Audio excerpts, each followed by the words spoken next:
It's the motherfucking player haters. Oh, yeah. Player haters.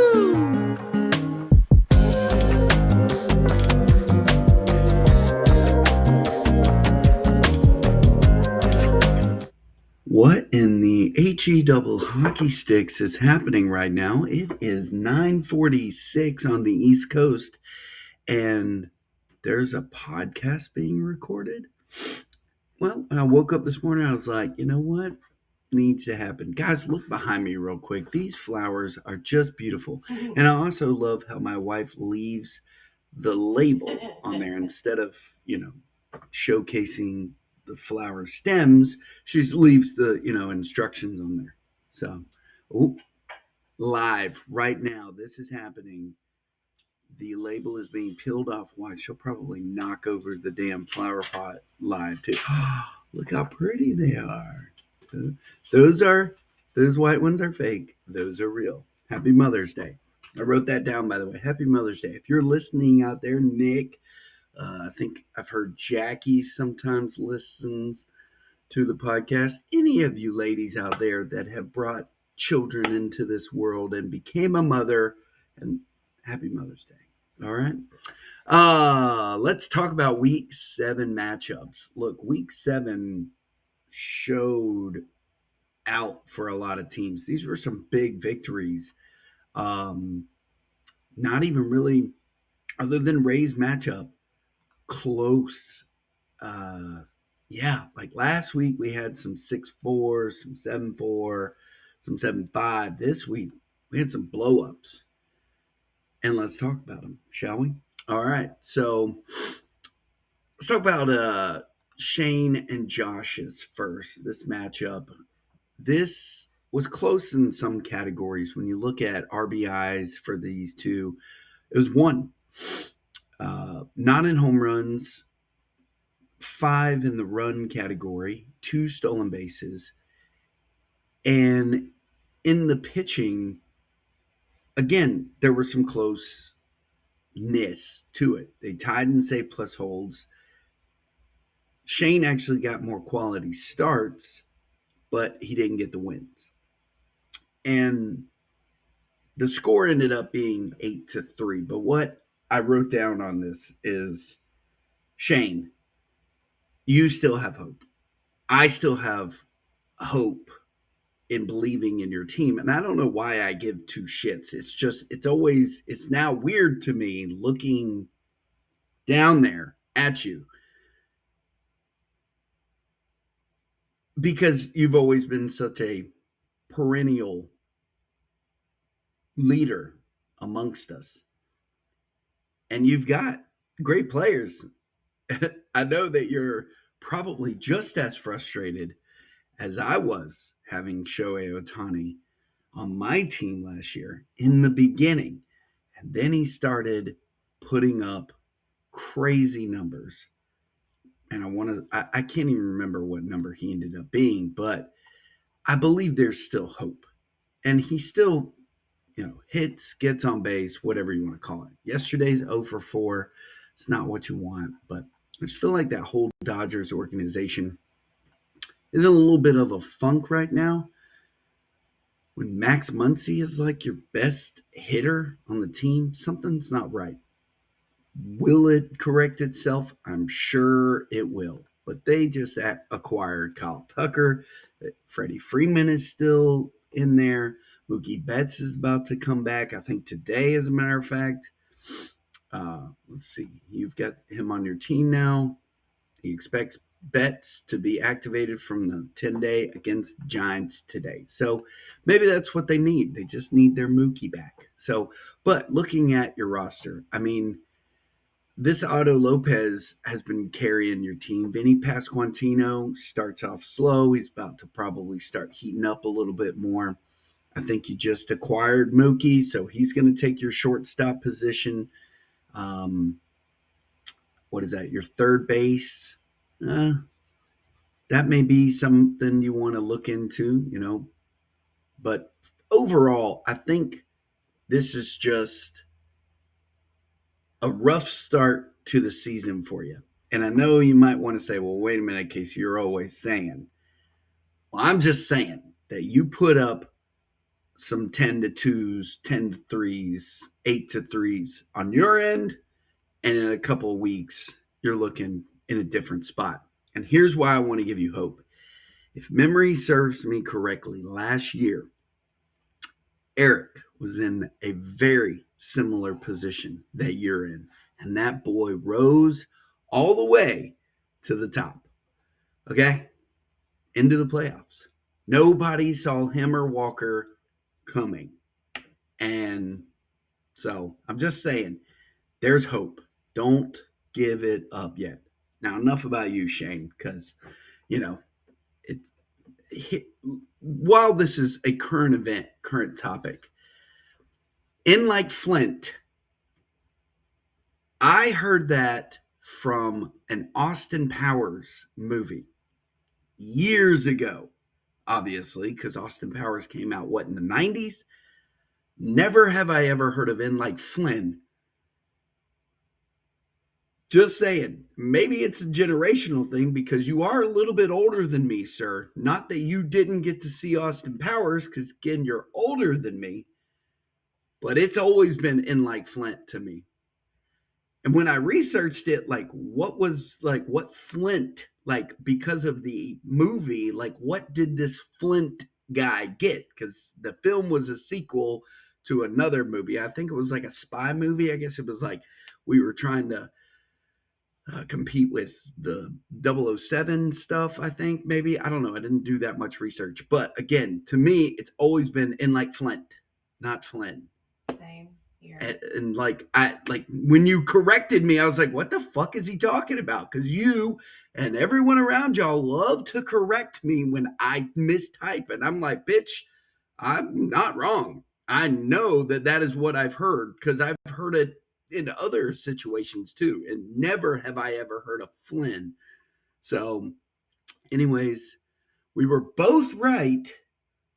I was just, I'm in the field of this is the correct vernacular because of what Mr. Flynn, the rapist, did. And that's why the term was that way at one point in the like 40s, 50s, I guess it was. It was In Like Flynn, and it was a bad statement to say. And then In Like Flint came along. So, anyways, moving past that, just, I've only heard In Like Flint. Thank you. My wife has only heard In Like Flint. She's old, but so I am old. my argument just got poo-pooed on with, Anyways, we're not here for all that. We're here for baseball talk, fantasy baseball. Didn't Anyways, I just take your side? You did take my side. Thank you very much. I love you. Happy Mother's Day. Belated.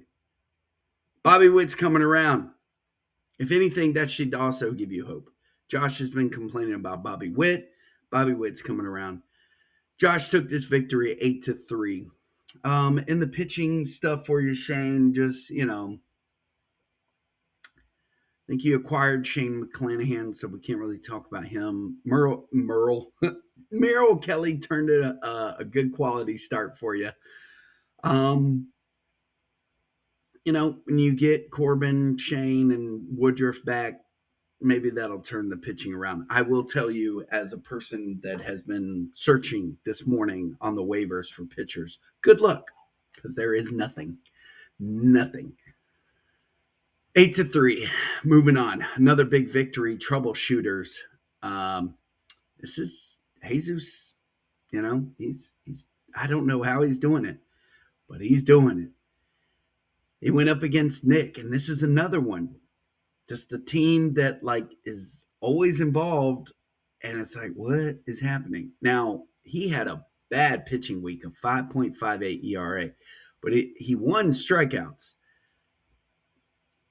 He only got one win, 2 save plus holds. He's got, a very good lineup, and I obviously now play him this week. So as I talk about the negative stuff, it's fixing to get positive. He's got one of the best third basemen in the game, Jose Ramirez.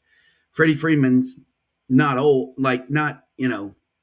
he's not been doing that well, but Jazz Chisholm, Fernando Tatis, Riley Green, This is an all-star lineup. Gunnar Henderson, when they all start clicking, which it will be this week, I'm going on record. Watch out. That's going to be an offensive team. Pitching wise, Sandy Alcantara has let him down. Gavin Williams has let him down. Shota Imanaga, you're welcome for that, has been probably his best pitcher. Yuri Perez has not been, and Chris Bubich has not been. But Nick has always been very capable of making good trades, and he's got some top end people in the offense. The problem is that pitching is such at a premium right now that you're not going to be able to probably trade a batter for a pitcher unless you're trading him to Walker because he's the one that's stockpiled all of them. But Jesus on the other side, how is he doing it with some of the names like Ildemaro Vargas? He had a big week from Josh Naylor. Okay, I won't, I love Josh Naylor. Naylor, I hardly knew her. Colson Montgomery, like he was trying to offer him to me this week. And I'm like, who? Like, I know who he is, but Pete Crow Armstrong's coming around. O'Neill Cruz is a roller coaster of emotions, but he too has also got some pretty good pitching. And he streamed last week too, which I thought was funny. Maybe it wasn't a stream, but Jameson Taillon, Christopher Sanchez, Patrick Corbin of all people. Come on, get out of here. And then Emmett Sheehan goes out there and pitches like an ace. Get the fuck out of here. And Michael Walker, come on, man. How many times do we have to be fooled by that guy? Whatever. Moving on. That was a big win for Jesus, 9-3. Let's talk about Ray and her matchup with Scott. Ray did it again. She went out there and said, I'm going to try to steal me some pitching. Didn't quite work, but it did. She did win strikeouts, so she flipped the score that way. But again, I think she's just paying a lot of attention to what she's able to do with her lineup towards the end of the week. So just be aware. She'll grab a stream pitcher for sure. I'm streaming ass now. That's right. She's streaming ass. Got it pretty close though. I want to say that last week But how about? Sorry, skipping around. Bryce Elder.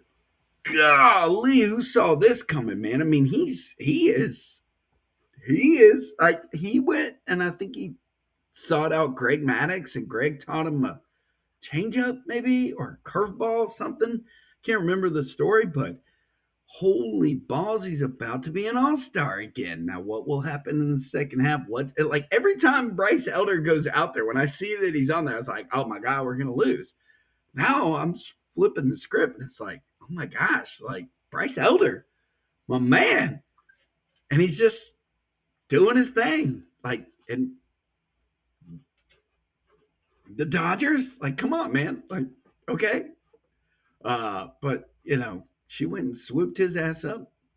It's pretty crazy. She's got pretty good pitching staff. Contacts got all blurry there for a second. Lost vision. We're back now.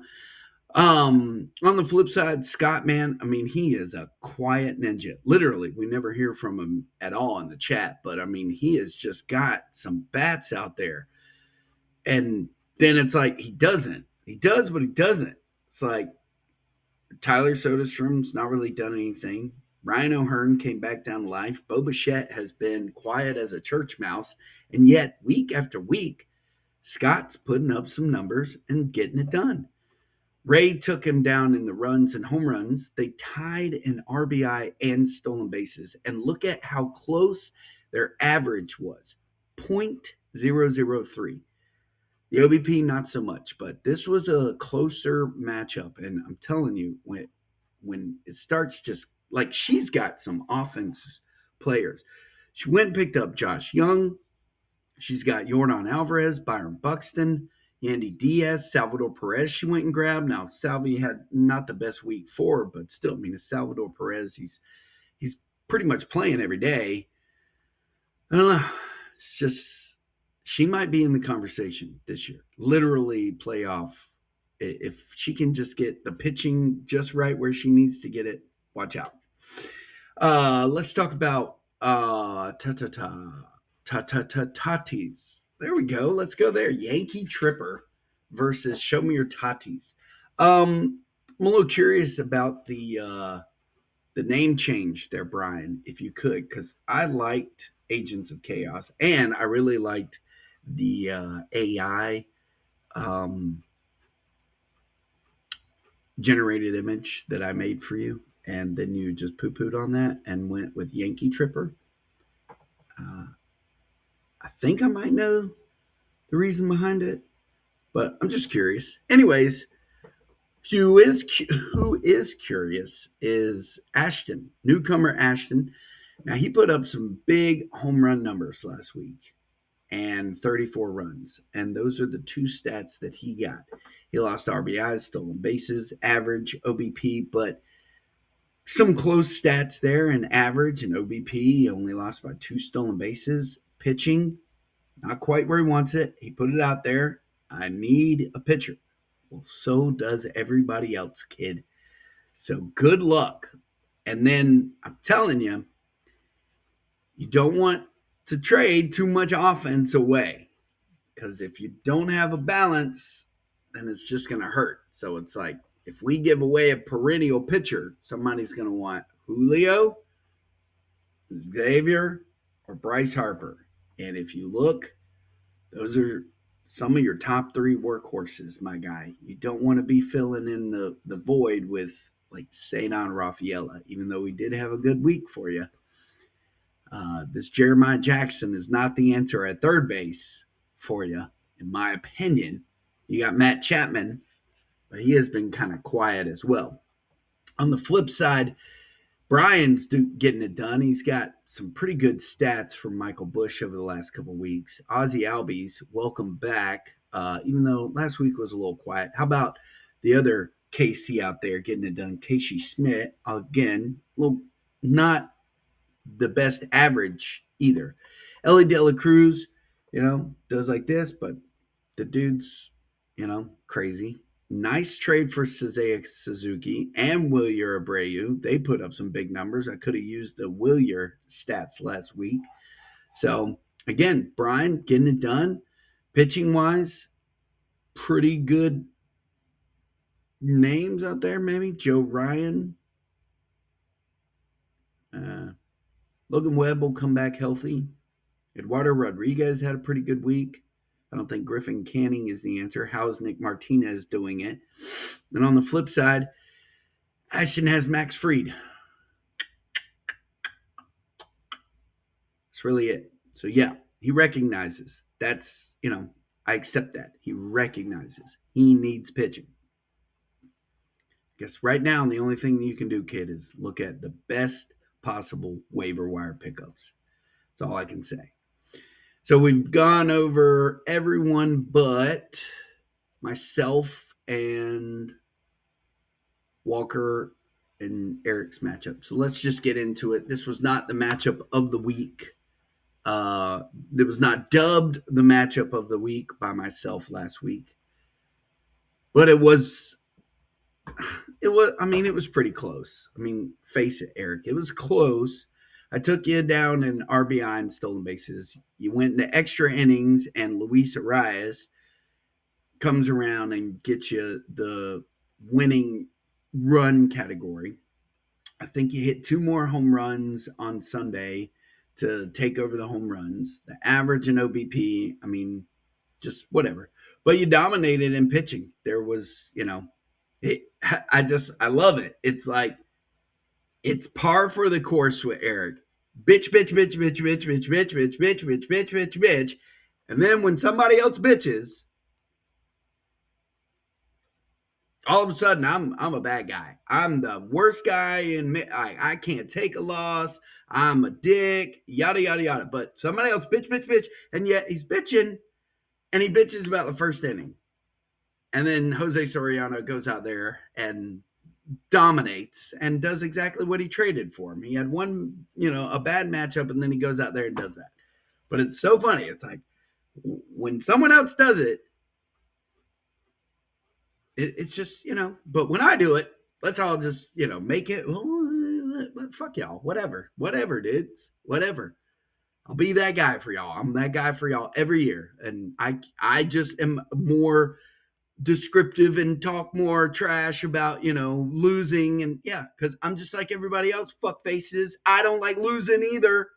But no, no, no. Let's give him his flowers. There you are. They're back there for you. I'll send them to your house. I know where you live. I'll bring you some flowers. You won this week. Good job. Congratulations.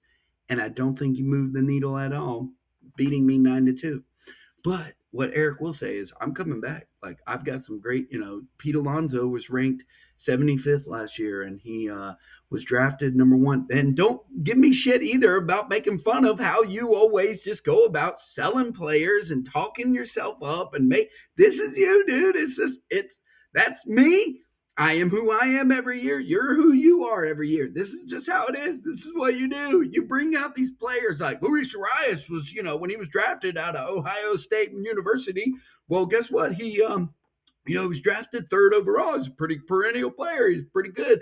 And look at Xander Bogaerts. I picked him up and look at what he did for me, and he was great, 4 years ago. And that's what you do, dude. Stick to it. Don't change who you are, but don't be mad when I point out that that's how you are. That's what you do.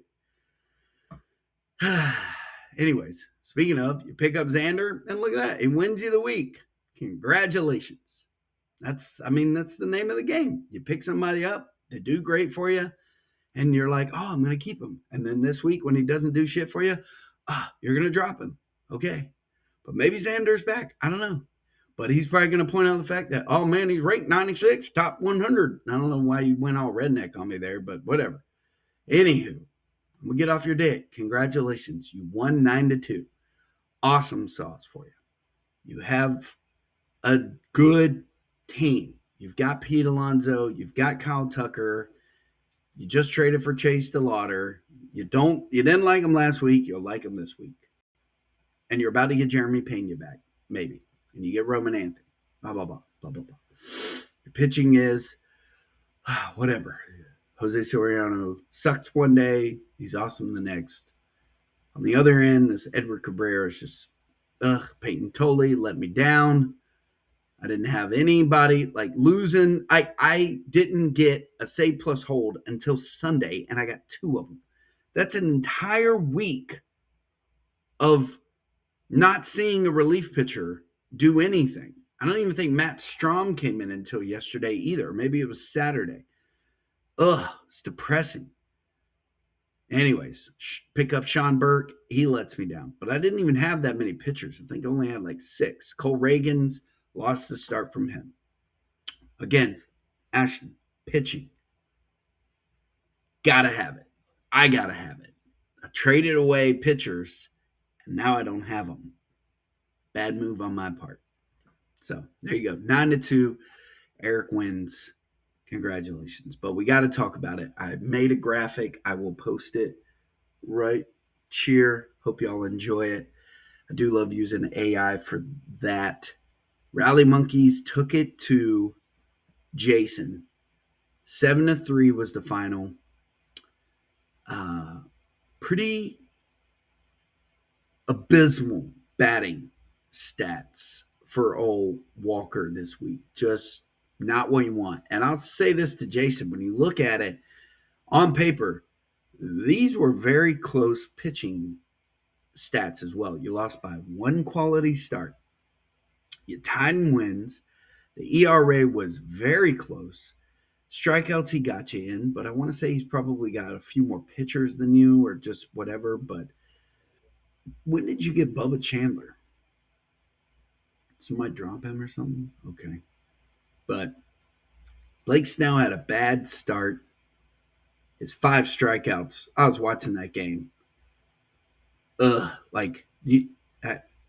As a pitcher, if you're going to pitch outside the zone, okay. But as a batter, just pay attention. What are you swinging at, Braves? Like, that was some of that stuff, just gross. Jacob Mizorowski, pickup of the year. Yeah, I don't know. I mean, looking at Walker's pitching, it's just like, the names that he has is sus, in my opinion. But he's got some talent coming. If Tariq Skubal, the news on him, that looks like a bad idea on my part, but said I wouldn't do it last week, and I got to eat some more crow. Damn it. Need to start figuring a good way to eat this crow. But Jason, I mean, I've said it. This just looks like a season that you are primed for. Like, I don't know. But anyways, matchup of the week went Rally Monkeys, Tortured Baseball Department, 7-3. Real quick, because we only got about 5 minutes left. This week, myself and Nick will face off Shane and Eric. That's your matchup of the week. I mean, I'm sorry. I hate to pull away from the matchup of number 1 versus number 2. But if we're going to have somebody quiet as a church mouse, again, that's the second time I think I said that this podcast. And Scott, I can't dub it the matchup of the week. We need more interaction from guys like Nick and guys like Jesus and guys like Scott to make it entertaining. This one, Shane and Eric, this is going to be entertaining. Let's see who, you know what? Don't say anything. Don't bitch at all. Neither one of y'all bitch. That's all I'm going to say. Bench warmers and Brian face off. Ashton will face off against Ray. This will be an interesting matchup for sure. I've already mentioned that Scott and Walker will face off, and then Jason will face off against Jesus. We got some pretty good matchups between our top 6 teams. The only one not playing a top 6 matchup is Josh this week, but he's facing a Brian that wants to be up in there. So be interesting this week for sure. I cannot get off this podcast without mentioning Bobby Cox and the passing of a legend, honestly. Grew up watching Braves baseball, and he was the manager. Loved, just watching him get ejected and, just the talent that was around him. You pull up like all the managers that played underneath him, or coached underneath him rather, and what they went on to do. It's pretty significant. I did not know that he was a coach for the Blue Jays. Obviously, that was before my time. I think he stopped coaching there in 1985. But, just I thought it was pretty fitting, I guess, maybe. Maybe it was just the timing of it all. But he was actually signed first as a Los Angeles Dodgers, for those who don't know. And again, he died during the matchup this weekend against the Dodgers. And he never played for them. And then he got acquired by the Braves. They were the next team that picked him up. He never played for them either. And then he went on to play for the Yankees. And he played just from 68 to 69, I believe. And I want to say that he played with Mickey Mantle. So that's, it's pretty cool. Played as a third baseman. He had 9 home runs, 225 batting average. It's just kind of crazy to think about, he wasn't in the league that long, but as a manager, what he did and how well he, the tributes that flew in that matchup as well were just spectacular. I love seeing some of the players, Marquise Grissom, Brian McMahon, Fred McGriff, just people I grew up watching. It was really nice to see at the age of 84, which is odd that, I've got 84. I can't show it to you, tattooed on me. But anyways, Bobby Cox, rest in peace, Skipper. And then, of course, we lost Ted Turner, too, the guy who fired Bobby. And when he went to the Blue Jays. So, but then I believe he rehired him. I think Ted Turner was the one who rehired him back. Good move on his part, bad move on his part.